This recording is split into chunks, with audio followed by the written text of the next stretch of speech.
بالله من الشيطان الرجيم.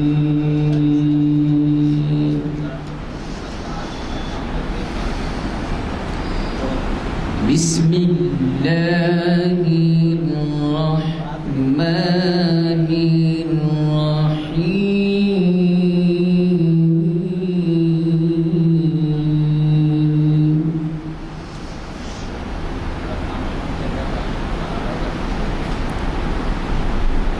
والعصر إن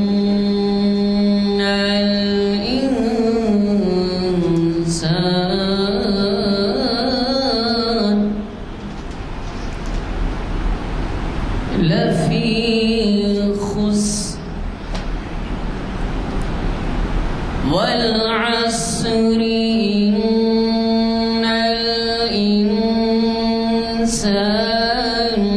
لفي خسر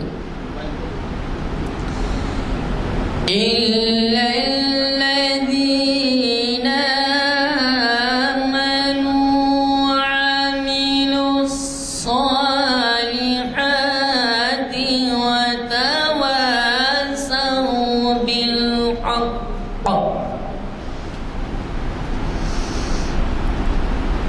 وعملوا الصالحات وتواصوا بالحق وتواصوا بالصبر. صدق الله العظيم. اور لا الہ الا اللہ عنوان ہے اس کا. خودی کا سر نہا لا الہ الا اللہ. خودی کا سر نہا لا الہ الا اللہ. خودی ہے تیغ فساں لا الہ الا اللہ. یہ دور اپنے ابراہیم کی تلاش میں ہے. فریب سود و زیاں لا الہ الا اللہ. یہ مال و متاع، یہ مال و دولت دنیا، یہ رشتہ پیوند، رشتہ و پیوند بتانے وہم و گماں لا الہ الا اللہ. خرد ہوئی ہے زماں و مکاں کی زناری. خرد ہوئی ہے زماں و مکاں کی زناری.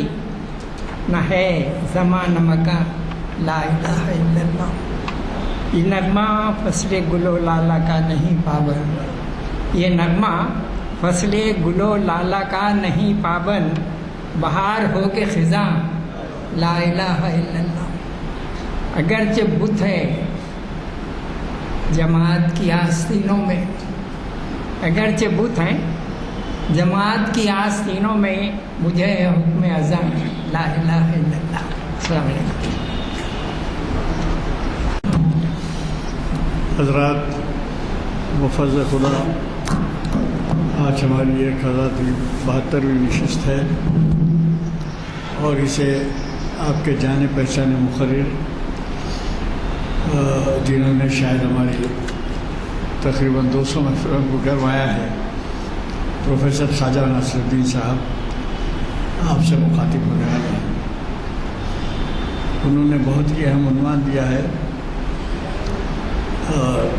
آپ کو اندازہ ہوگا کہ عنوان کی کتنی اہمیت ہے جب آپ ان کو سنیں گے. علامہ اقبال، مسلم اسپین اور نئی نسل کے لیے امکانات.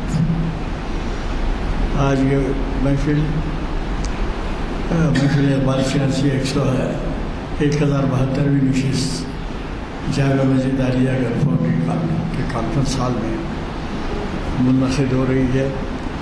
بتاریخ 1 جون مطابق 30 شوال 1 جون 22 عیسوی اور 2022 عیسوی اور 1443 ہجری. ہمارے مقرر کا تعارف اس لیے بھی ضروری ہے، میں جیسے کہا انہوں نے ہمیشہ ہم سے تعاون کیا ہے اور بڑی ہی تیاری کے ساتھ وہ اپنے عنوان سے استفادے کے لیے آتے ہیں. حضرات، یہ آپ جیسے چند قدردان رہ گئے ہیں جو اقبال کی محفلوں کو گرماتے ہیں، ورنہ یہ میرا جو شکوہ رہتا ہے کہ نوجوان نہیں آتے ذرا اس کی طرف توجہ کی ضرورت ہے، جس پہ ہمیشہ توجہ دلاتا ہوں۔ آپ ہی سوچیے اگر ایک نوجوان کو آپ ساتھ لائیں تو کتنا فرق پڑ جائے گا، کیونکہ آج کل کسی پہلے مکتب کے کتابوں کورسز کے اندر کہیں نہ کہیں اقبال کا ذکر ملتا تھا، لیکن اب ظاہر ہے کہ حالات زمانہ کے اعتبار سے آپ کو اندازہ ہے کہ ہماری نئی نسل کے لیے اقبال کے کلام کی اہمیت کا کوئی موقع نہیں۔ بہرحال میں آج کے ہمارے مقرر جناب ڈاکٹر پروفیسر خواجہ ناصر الدین صاحب سے گزارش کرتا ہوں کہ وہ شہ نشین پر تشریف لائیں اور ہمیں اپنے خطاب سے سرفراز ہوں۔ الرجیم بسم اللہ الرحمن الرحیم۔ دراصل آج کا عنوان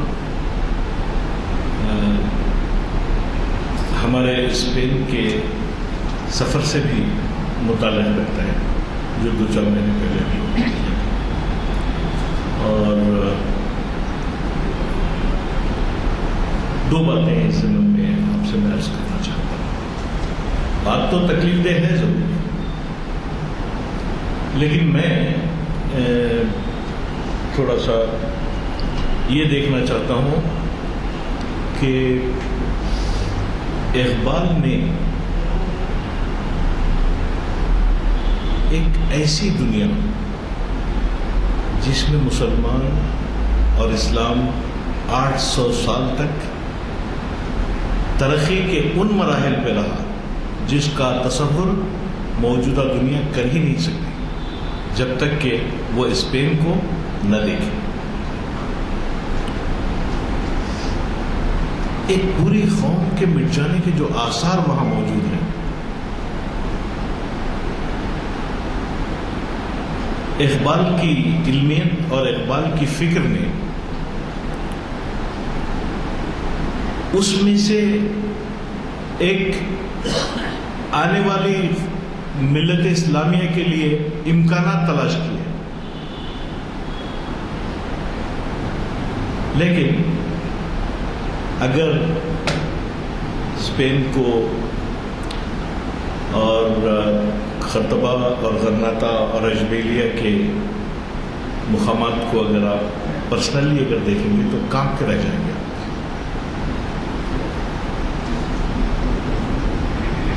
موجودہ دور میں یعنی ہمارے اپنے زمانے میں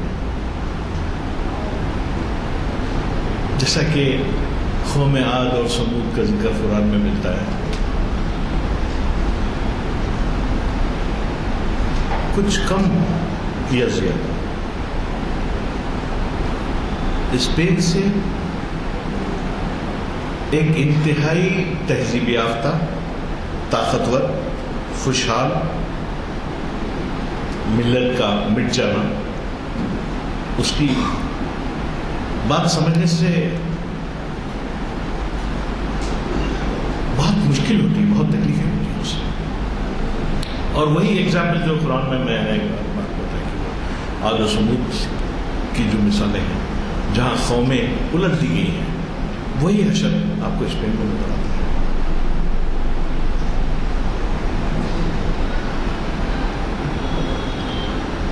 اقبال زندگی کا شاعر ہے۔ علامہ اقبال کے پاس دردمندی اور ملت کے لیے امکانات سے لبریز فلسفی ملتی ہے، اور اس فلسفی کو، اس بات کو سمجھنے کے لیے کہ علامہ اقبال عنوان کے 3 حصے ہیں، ایک تو علامہ اقبال، دوسرے اسپین، اور تیسرے امکانات، مسلم نئی نسل کے لیے امکانات۔ جب علامہ اقبال سے متعلق ہم بات کر رہے ہیں تو یہ کہیں کہ اقبال آپ کو ادب، اطاعت اور ضبط نفس کی منزلوں سے گزار کر تربیت خودی کے ایک راستے پر ڈالے گا، اور خودی انسان کی قلب کی گہرائیوں میں وہ نور کی شکل ہے جو تربیت یافتہ ہو جائے، یعنی اپنے آپ کو اگر وہ پہچان لے تو اس میں دنیا کو بدلنے کی صلاحیت پیدا ہوگی۔ تو اقبال کی فلسفی کوئی جامد ہے نہیں ہے، کوئی ساکت نہیں ہے، یہ ایک متحرک فلسفی ہے جس میں ہر قدم پہ آپ کو نئے نئے امکانات سے روشناس کرایا جائے گا۔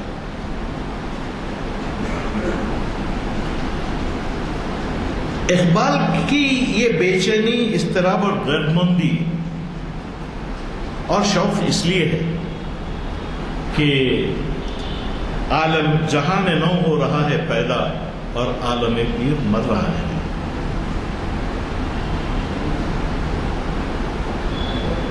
اور اس نقطے کی بنیاد پر غالباً علامہ نے اسپین کا مطالعہ کیا، کیونکہ جب ہم اس سبجیکٹ پہ بات کرتے ہیں کہ ایسا کیا تھا اسپین میں کہ جس کی وجہ سے یہ قوم اتنی آگے بڑھی، تو آج میرا جو موضوع ہے وہ یہی ہے کہ what was the science and technology during expense period. میرے پاس یہ موضوع نہیں ہے کہ مسلمانوں نے کس طرح اپنے دست و گریبان، دیکھیں ایک تو میر جعفر جو سراج الدولہ کا ماموں تھا، وہ عین لڑائی کے درمیان سے ملٹری لے کے چلا گیا۔ نصیریہ حکومت کا جو بادشاہ تھا وہاں آپ کے غرناطہ میں، اس کا ماموں زغل، the same thing has happened. تو شکست کی جو داستانیں ہیں اس میں جو ہے ہم مختلف امکانات پر، مختلف چیزوں پہ غور کرتے ہیں کہ لوگوں نے ہم کو دھوکہ دیا، نہیں۔ جب بھی ہمارے کردار میں کمزوری پیدا ہوئی، جب بھی ہم یہ ثابت نہیں کر سکے کہ ہم تاریخ کے ان مقامات کے حقدار ہیں جہاں ٹھہرنے کے بعد آپ کا ایک قداور قوم نظر آتی ہے، یہ واقعہ ہوا۔ تو مجھے اس سبجیکٹ پہ بات نہیں کرنا ہے اصل میں آج کے موضوع پہ، کیونکہ یہ اسپین کا جو موضوع ہے بڑا طویل موضوع ہے اور اس کو مختلف ادوار میں اس تعلق سے بات کی جا سکتی ہے۔ 800 سالہ حکومت اور حرف غلط، یہ مسئلہ کہیں بھی ہو سکتا ہے۔ اس لیے میری خواہش یہ تھی کہ میں نئی نسل کے امکانات پہ ہم بات کریں، ہم غور کریں کہ کیا ہو سکتا ہے، کیونکہ جب طارق ابن زیاد نے اسپین کی سرزمین پہ قدم رکھا تو وَسَخَّرَ لَكُم مَّا فِي السَّمَاوَاتِ وَمَا فِي الْأَرْضِ، قرآن کی اس آیت کی تفسیر ان کے ذہنوں میں تھی ہوگی۔ وَسَخَّرَ لَكُم مَّا فِي الْبَرِّ وَالْبَحْرِ، سورۃ الجاثیہ سورۃ النحل میں سخر لکم ما فی الشمس والقمر۔ تو تحقیق اور جستجو کے ذریعے کائنات کے جو تمام سہولتیں آپ کے لیے فراہم کی گئی ہیں ان سے فائدہ اٹھانے کی جو بات ہے وہ اسپین کے لوگوں میں تھی، انہوں نے پورا فائدہ اٹھایا۔ ہم الحمرہ کی تعریف کرتے ہیں، الحمرہ کی جو عمارتیں ہیں واقعتاً تعریف کے قابل ہیں۔ آپ نے ان کی کہانی، میں چاہتا تھا کہ کچھ تفصیل سے اس تعلق سے آپ سے بات کروں یا کوئی پریزنٹیشن آپ کو دوں، لیکن چونکہ یہاں وہ وقت موقع نہیں ہے تو اس لیے میں آپ سے بتاؤں۔ لیکن آپ خود اپنے گھر جائیے اور دیکھیے کہ کمپیوٹر پہ دیکھیے کہ الحمرہ کی جب عمارتیں ہم نے دیکھی اور ہر مقام پہ قرآن کی ایک آیت دیکھی اور سب سے غالب جو آیت تھی وہ لا غالب الا اللہ، ہر جگہ لکھا اور سارا محل خالی، لوگ دیکھنے کے لیے آئے تماشا۔ لیکن اس محل کو اگر آپ دیکھیں، ان عمارتوں کو اگر آپ دیکھیں تو کس قسم کے آرکیٹیکٹ تھے آپ، کس قسم کے انجینئر تھے آپ، کس قسم کے انٹیریئر ڈیکوریٹر تھے. انٹیریئر ڈیکوریشن کا جو کام اس وقت اسپین کے الحمرا کی، میں خالی الحمرا کی بات کروں ابھی تو بہت، تو آپ دیکھیں گے تو آپ کو پتہ چلے گا کہ وہ کام کس طرح کیا گیا ہوگا. پھر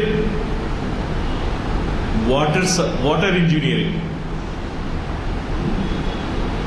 الحمرا کے محلات وہاں ہیں آپ کے پہاڑوں پر، اور آپ کو تو پتا ہے کہ مسلمانوں میں پانی کی کیا حیثیت ہے، اہمیت ہے.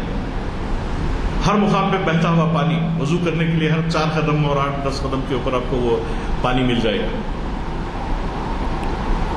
میں آپ کو کارنامے اور تفاصیل نہیں بتا رہا ہوں، میں بتا رہا ہوں what type of engineers you where, what type of architects you where. پھر معمولی مزدور جو میسن ہوں گے وہ بلڈنگ کو کس طرح بنائے ہوں گے، کیا ان کی کوالیفیکیشن تھی ہوگی، کیا ان کا تجربہ تھا ہوگا. یہ بات میں اس لیے آپ سے کہہ رہا ہوں اسپین سے متعلق کہ اس سے پہلے کوئی ریفرنس کا سورس ہی نہیں تھا. آپ ذرا غور کریے کہ 700 میں 711 عیسوی، اس زمانے میں صرف گریک فلسفی ملا کرتی تھی، افلاطون اور مختلف ادوار کی شکل میں، مختلف فلسفرز کی شکل میں، لیکن architecture, engineering, water supply, construction, اس ٹیکنالوجی پہ آپ کو کچھ ملنے کے لیے وہاں تیار نہیں تھا. میں نے اپنے گائیڈ سے یہ پوچھا کہ ایسا کیسا ممکن ہے. اگر آپ آرکیٹیکٹ ہیں یا انجینئر ہیں تو آپ کسی نہ کسی سورس کو، کسی نہ کسی ریفرنس کو آپ برابر دیکھیں گے تاکہ اس نئی عمارت کے لیے آپ کیا تبدیلیاں کر سکتے ہیں. وہاں تو ایسی کوئی بات موجود ہی نہیں تھی، کوئی عمارت ہی موجود نہیں تھی، یا کوئی کتاب موجود نہیں تھی جس کی اسٹڈی کرنے کے بعد جو ہے اس کو امپروو کیا جاتا. تو ہمارے جو گائیڈ تھے صاحب، انہوں نے کہا کہ صاحب یہ قرآنک آرکیٹیکچر ہے. آئی ایم سرپرائزڈ، پہلی بار زندگی میں ایک ایسا لفظ سنا. تو قرآن میں ایسا کیا ہے کہ جو ہے اتنی خوبصورت بلڈنگ بن سکتی ہے، اتنی نازک، اتنی خوبصورت. تو انہوں نے بولا کہ صاحب کہ جنت میں نہریں بہتی ہوئی ہوں گی، یہاں نہریں موجود ہیں، وہاں کھڑکیاں ہوں گے اور ٹھنڈی ہوائیں وہاں سے آ رہی ہوں گی. تو آپ ان کی کھڑکیوں کی نزاکت اگر آپ دیکھیں، جو بات میں آپ سے کہہ رہا ہوں وہ صرف اس لیے کہہ رہا ہوں کہ آپ تمام حضرات قرآن کے مختلف امور پر پریکٹس کی جا سکتی ہے یہ سوچیں آپ. تو جس قسم کی کھڑکیاں، جس قسم کے باغات نیچے، اور آپ کو معلوم ہے غرناطہ شہر جو ہے ندی کے اوپر بنا ہوا ہے اور اس کو ندی رکھ کے پاڑ، تو نہریں بہ رہی ہوں گی. اس بات پہ انہوں نے جتنا سوچا اور اس کو جتنا پریکٹس کیا، وہ ایک بلڈنگ بنتی چلی گئی. آپ ساری تاریخ میں جس قسم کی عمارتیں اسپین میں بنی ہوئی ہیں، اچھا ایک جگہ تو ہم نے وہ دیکھی کہ جو بالکل سرائے بنی ہوئی تھی 700 7 سنچری کے سرائے،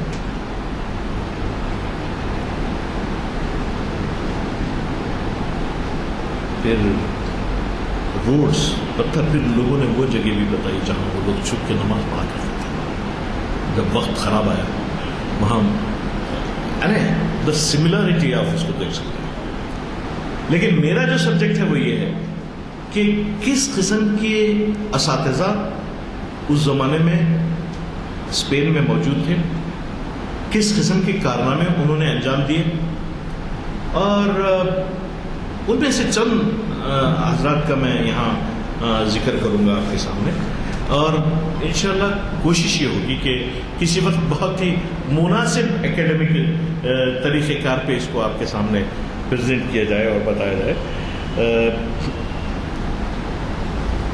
یہاں جو بات ہم کو خیال میں رکھنے کی وہ یہ ہے کہ علامہ اقبال نے جس طریقے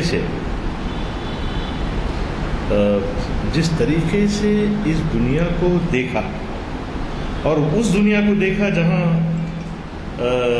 مسلمان بہت سخت مسئلے کا شکار تھے، اور ایک خاص بات میں آپ کو یہ بتا سکتا ہوں کہ علامہ اقبال کے بعد کسی نے خرطبہ میں نماز نہیں پڑھی، مسجد خرطبہ۔ علامہ اقبال وہ واحد شخصیت ہیں جن کو 1933 یا 35 کے درمیان گولمیز کانفرنس سے وہ جب آ رہے تھے تو اس وقت ان کو واحد شخص ہیں جن کو پرمیشن ملا، اس کے بعد کسی نے وہاں جانماز نہیں دی چاہیے۔ تو یہ جو باتیں ہیں سمجھنے کی، یہ تو اللہ تعالیٰ کی سب سے بڑی نعمت ہے کہ یہ باتیں ہم سمجھ سکتے ہیں۔ جو علامہ اقبال نے مسجد خرطبہ پہ بات کرتے ہیں، اس میٹنگ میں تو میں بہت ہی آہستگی کے ساتھ آپ کو یہ بتانے کی کوشش کروں گا کہ اسپین کی تاریخ کے مطالعے اور اسپین کے زوال کے اسباب تو بہت بعد کی بات ہے۔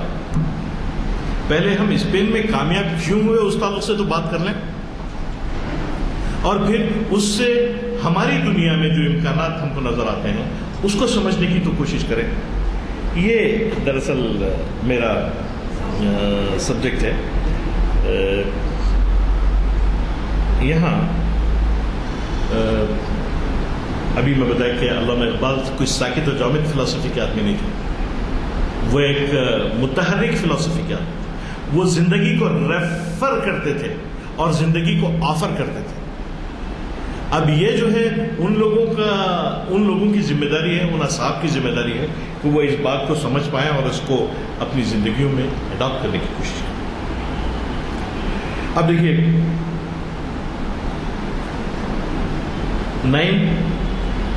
20th سینچری 1935 میں اقبال نے مسجد خرطبہ لکھی، نظم جو اقبال کی مسجد خرطبہ ہے لکھی، اس میں انہوں نے ایک نئی دنیا کا خواب دیکھا جو میں آپ کی خدمت میں اس وقت پیش کرنے کے لیے بیٹھا ہوں۔ آب روانے کبیر تیرے کنارے کوئی دیکھ رہا ہے کسی اور زمانے کا خواب، عالم نو ہے ابھی پردے تقدیر میں۔ مجھ سے آپ سے کوشچن کرنا پڑے گا کہ واقعتاً عالم نو پردے تقدیر میں ہے؟ کوئی عالم نو ہمارے سامنے ہے؟ کیا آپ نے اپنے بچوں کی پروگریس سے، ان کی تعلیم سے، ان کی ترقی سے، ان کی تہذیب سے، ان کے کردار سے یہ بات پہچان ہے کہ کوئی عالم نو ہمارے پاس آنے والا ہے؟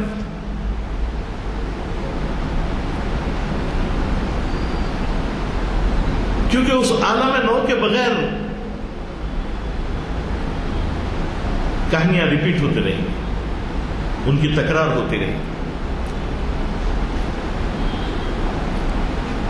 میری نگاہوں میں ہے اس کی سحر بے حجاب، یعنی پر امید اقبال کی بات ہے یہ کہ آب روانے کبیر تیرے کنارے کوئی دیکھ رہا ہے کسی اور زمانے کا خواب، عالم نو ہے ابھی پردہ تقدیر میں، میری نگاہوں میں ہے اس کی سحر بے حجاب۔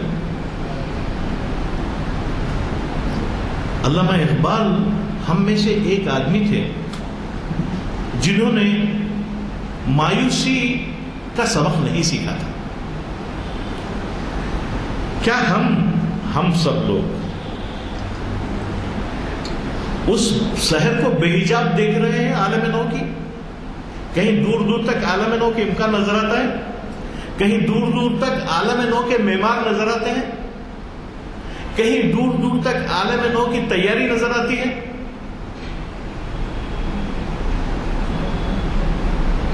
یہ پردہ اٹھا دوں اگر چہرہ افکار سے, لا نہ سکے گا فرنگ میری نواؤں کی تاب. جس میں نہ ہو انقلاب موت ہے وہ زندگی. غالباً ہم اسی قسم کی کوئی زندگی فیس کرنے والے ہیں یا کر رہے ہیں اس وقت. جس میں نہ ہو انقلاب موت ہے وہ زندگی, روح امم کی حیات کشمکش انقلاب. صورت شمشیر ہے, صورت شمشیر ہے, دست خزاں میں وہ قوم کرتی ہے جو ہر زمان اپنے عمل کا حساب. اگر میں آپ سے ابن رشد کی بات کروں, الفارابی کی بات کروں, الزہراوی کی بات کروں, ابی سینا کی بات کروں, جو خرطبہ میں پڑھے ہوئے لوگ ہیں, اس سے پہلے ہم اس بات کا تو تصویہ کر لیں کہ کیا اس پردہ تقدیر میں کوئی عالم نو ہے؟ پھر جس میں نہ ہو انقلاب موت ہے وہ زندگی, روح امم کی حیات کشمکش انقلاب. تو ڈو وی ہیو دیٹ کشمکش انقلاب کہیں ہمارے قریب میں نظر آتا ہے؟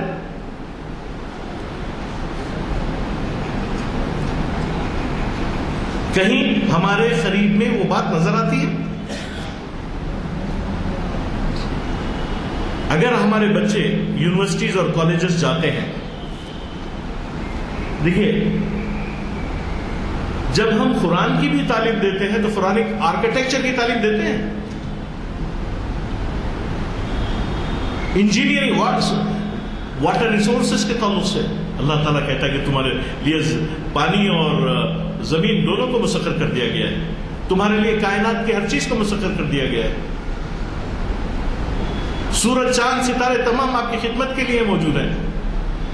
ہم نے اس کو مرنے کے بعد اور قبر میں جانے کے لیے ایک مرحلہ سمجھا, اور گفتگو بھی بہت ساری غالباً ایسی ہوتی ہے کیونکہ آپ کو وَسَخَّرَ لَكُم مَّا فِي السَّمَاوَاتِ وَمَّا فِي الْأَرْضِ کی گفتگو کرنے کے لیے آپ کو سورج کے تعلق سے جاننا پڑے گا, جانکاری رکھنی پڑے گی, آپ کو آسٹرونومی کے ماہر ہونا پڑے گا, جس کی بات میں ابھی آپ کو صرف نام گنوا دوں گا کہ کون نے کس نے کیا کیا. آسٹرونومی, جیوگرافی, انجینئرنگ, فلسفی, اور یہ تمام چیزیں, ہسٹری. اور وہاں مجھے بتایا گیا کہ سب سے پہلا کیٹریکٹ کا آپریشن خرطبہ میں ہوا تھا. تو مطلب یہ کہ اگر ہم آپ چاہتے ہیں کہ ایک نئی دنیا میں قدم رکھیں تو اپنے بچوں کے ساتھ انصاف کرنا پڑے گا, کیونکہ ہم اور آپ مل کر گفتگو کریں اور بہت بہترین قسم کے خیالات اور فلسفے کو سمجھنے کی کوشش بھی کریں گے تو we are wasting our life. Not only we, ہم مستقبل کے امکانات کو بھی خراب کر رہے ہیں. We have to be very careful on this subject. کیونکہ بعض دفعہ صاحب بولتے ہیں کہ صاحب تھوڑا سا اردو میں بولیے. دیکھیے صاحب سارے نام ابھی سینا کا نام آپ کو لیٹینائز ملے گا, اور فادر آف میڈیسن کے لحاظ سے, چونکہ میرا تعلق میڈیکل کالج سے ہے تو فادر آف میڈیسن کے حساب سے اس کو پڑھایا جاتا ہے. الزہراوی, جس کی ٹیکنیک اور جس کی سوچ سمجھ 1500 pages, a book of illustration of medicine he wrote, اور وہ یورپ میں موجود ہے, اور 500 سال تک یورپ نے اس کتاب سے استفادہ کیا. تو عرض دراصل مجھے یہ کرنا ہے کہ ہم لوگ نئی نسل کے لیے امکانات پہ ذرا غور کرنے کی عادت ڈالیں.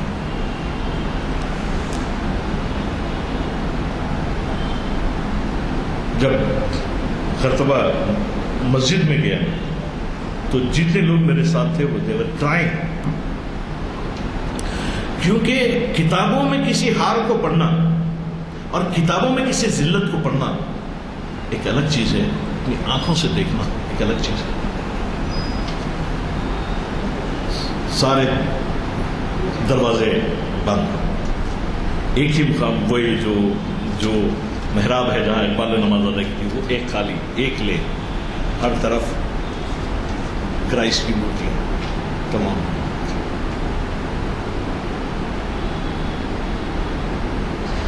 کوئی تعلیم یافتہ آدمی اگر وہاں جائے تو اس کو پتہ چل جاتا ہے کہ یہ دراصل فتح کی نشانی ہے ان کی.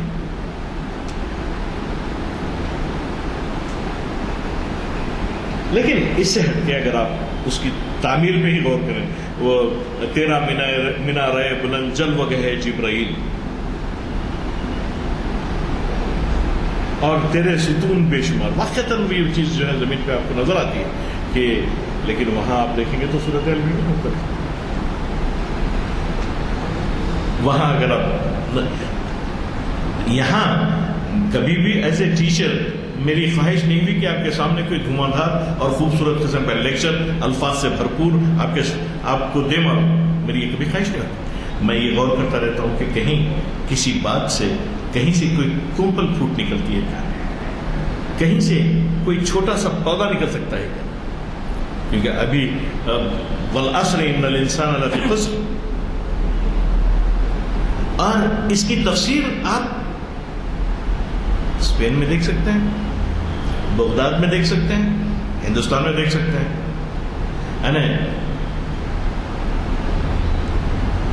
کہاں ہے، کس مقام پر؟ والعصر ان الانسان لفی خسر. اس مرحلے پہ ہیں ہم ابھی، جو وتواصوا بالحق وہ وتواصوا بالصبر تھے، وہ اپنا صلہ لے بھی گئے، لیکن ہم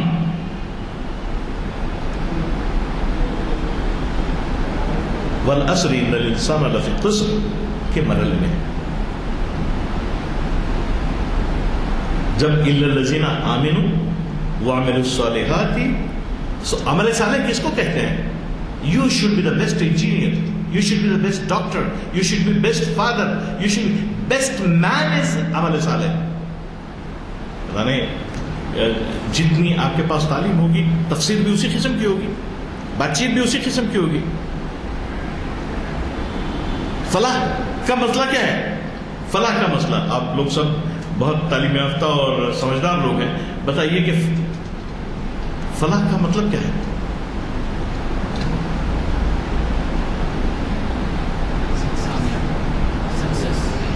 آپ کے ایسے کام جو آپ کی نجات کا باعث بن جائیں. روز صبح میں ہم لوگ بار بار یہ پڑھتے ہیں کہ الحمدللہ رب العالمین الرحمن الرحیم مالک یوم الدین اہدنا الصراط المستقیم.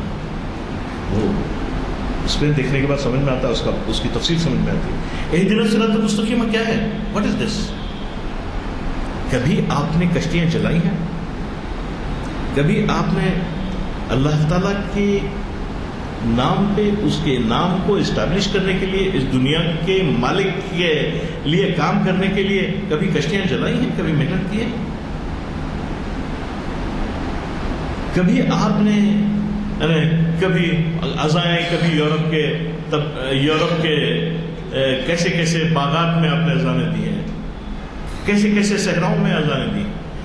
یہ سب فلاح کی تفسیر ہے اصل میں.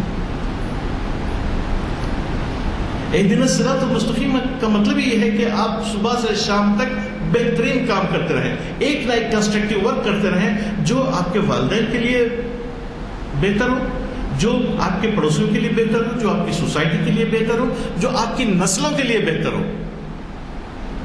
جنت میں جانے کے لیے تو بڑا آسان کام ہے شاید، میں سمجھتا ہوں، کیونکہ اگر ہم اپنی بات کریں اور جنت میں جانا ہے بولے تو بڑا آسان کام ہے. خیر خیرات کر لیں، نمازیں پڑھ لیں، اور آپ کو وَمِمَّا رَزَقْنَاهُمْ يُنْفِقُونَ کے مرحلے سے گزرنا پڑتا ہے. وہاں شخص خوشحال تھا اس دور، اور بغیر خوشحالی کی تعلیم موجود نہیں ہوتی. اب میں آپ کو بتا رہا ہوں کہ instead of taking much of your time میں آپ کو یہ بتاؤں گا کہ وہ کون لوگ تھے. ہم اپنے بچوں کو کالج بھیجتے ہیں, اس کانٹیکسٹ میں بتا رہا ہوں میں آپ کو.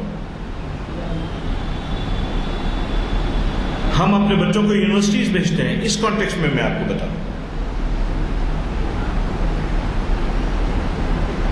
کہ آپ کی ہماری نئی نسل کسی اچھی محفل میں, ہم آج یہاں اس لیے بیٹھے ہیں کہ آپ صاحب سے پوچھ لیجئے, بزرگوں کے ساتھ اٹھنا بیٹھنا ہوا, تہذیب, زبان, ترقی, علم وہاں ہم کو ملا. تو اس وقت جو ہماری نئی جنریشن ہے وہ کہاں ہے؟ اب اس ہال میں ہم آپ سے یہ بات کر رہے ہیں جبکہ ہم نئی نسل کے لیے امکانات کی تلاش کر رہے ہیں. تو اگر ہم کیا کر رہے ہیں؟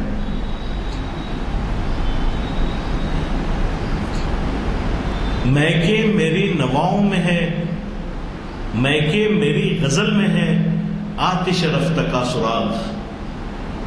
یہ جو آگ چاروں طرف لگی ہوئی ہے اس کا پتہ اس کے اندر ہے. میں جو گفتگو کر رہا ہوں اس میں یہ پتہ موجود ہے, اس کا سراغ ہے میرے پاس. Let us sit down and understand.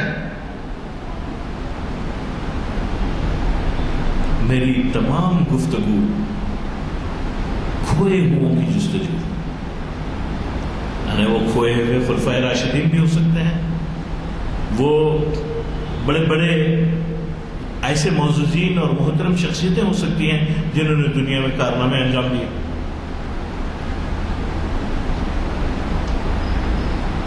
جب ہم اقبال شناسی کی محفلوں میں بیٹھتے ہیں, یاد رکھیے آپ کے اوپر ایک بہت بڑی ذمہ داری عائد ہوتی ہے. You have to listen and you have to go and practice. ایک بات تو ایز اے استاد, ایز اے ٹیچر بتا سکتا ہوں میں کہ اس زمانے میں ہم بہتر انجینئر ہمارے بچے نہیں بن سک رہے کیونکہ ہم ان کو اس کالج بھیج نہیں رہے ہیں, یا وہ کالج جاتے ہیں تو ان کو یہ نہیں معلوم کہ زندگی سے کیا لینا چاہیے, علم سے کیا بننا چاہیے. کہیں نہ کہیں یہ تمام مسائل ہمارے سامنے موجود ہیں, اس پہ غور کرنے کی ضرورت ہے. میں سمجھتا ہوں کہ ہمارے زمانے کے تمام والدین اقبال اکیڈمی کے جلسوں میں, تامل ملت کے جلسوں میں جس میں ہم بھی شامل تھے, بچوں کو لے کے آتے تھے. ایسا اب ہم ایک ایسے دور میں داخل ہو گئے ہیں جہاں بھائی بھی تنہا ہے, والدین بھی تنہا ہے, بچہ بھی تنہا ہے. تو ان چیزوں کو سمجھنے کے لیے بہت ضروری. تو میں آپ کو یہ بتانے کی کوشش کر رہا تھا کہ نئی نسل کو یہ میسج دیجیے, یہ بتائیے کہ اگر وہ میڈیسن کر رہے ہیں تو بہت ہائی کوالٹی میڈیسن کریں, اگر وہ انجینئرنگ کر رہے ہیں تو بہت ہی ہائی کوالٹی ریسرچ اور اسٹڈی کریں. جب تک کہ کتابیں نہیں پڑھیں گے کوئی کام ہوگا نہیں. یہاں جو نام میرے آپ کے سامنے میں دیتا ہوں, ادریسی جغرافی کا ماہر, ابن رشد کے ساتھ میں نے ان کا, اب ان کو پتہ چلا کہ جو ہے یہ ایسی شخصیتیں ہیں جن کو اپنے پاس محفوظ رکھنا چاہیے. ان سے ایک فائدہ ہے کہ ان کا نام بول بول کے ہم پیسے کما سکتے ہیں. لہذا عبدالحکم ثانی, آپ کے ابن حزم,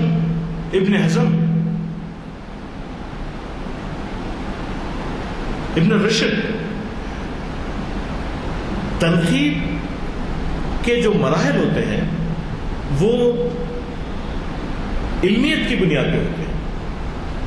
جب ہمارے پاس علمیت کی بنیاد ہی نہیں ہے تو ناقد بننے کی صلاحیت بھی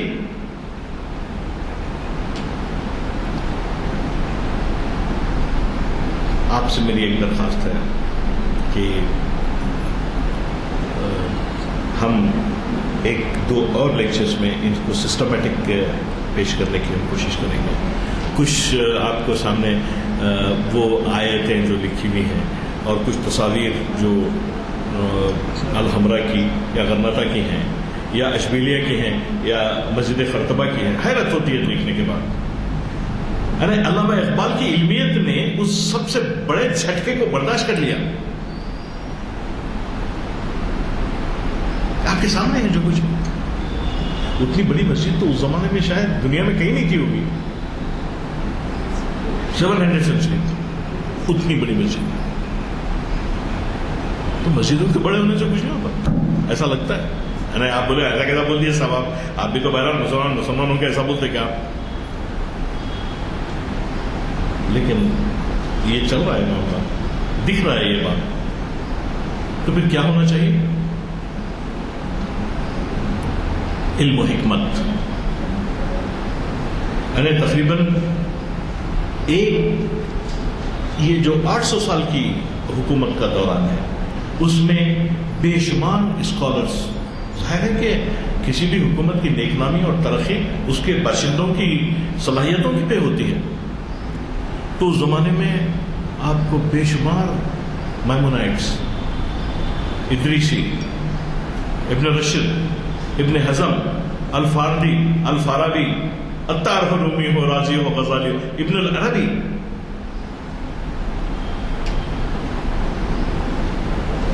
ہم میں سے میں چاہوں گا کہ آپ نیکسٹ محفل میں ابن العربی پہ بات کریں.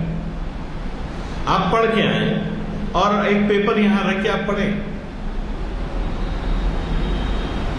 آپ کو جب ایک بار آپ اس کام میں کریں گے، کیا خیال ہے؟ جب آپ ایک بار یہ کام کریں گے تو آپ کو مزہ آئے گا. آپ کو دینے کی خواہش پیدا ہوگی کہ اور کچھ دے دو سوسائٹی کو، اور کچھ دے دو سوسائٹی کو. لیکن پیسو لائف مت گزاریے، ایک منفی زندگی مت گزاریے. Contribute contribute contribute. وہ یہ نغمہ فصل گل و لالہ کا نہیں پابند. اللہ آپ کو خوش رکھے. ہم اس بات پہ، اس مرحلے پہ بار بار بات کرتے رہیں گے. یہ بڑی تکلیف دہ بات تو ہے جب ہم نئی نسل کی بات کرتے ہیں انشاءاللہ. تو میں اس بات کو یہیں ختم کرتا ہوں. انشاءاللہ اس کو ہم کنٹینیو کریں گے انشاءاللہ.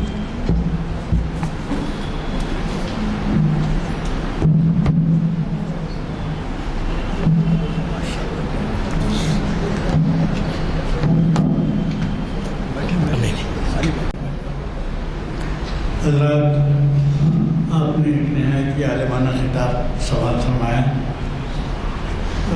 میں نے پہلے ہی کہا تھا کہ آپ کے جانے پہچانے مقرر ہیں کیونکہ تقریباً شاید میں غلط نہ ہو تو 200 سے زیادہ کتابات سے نوازا ہے.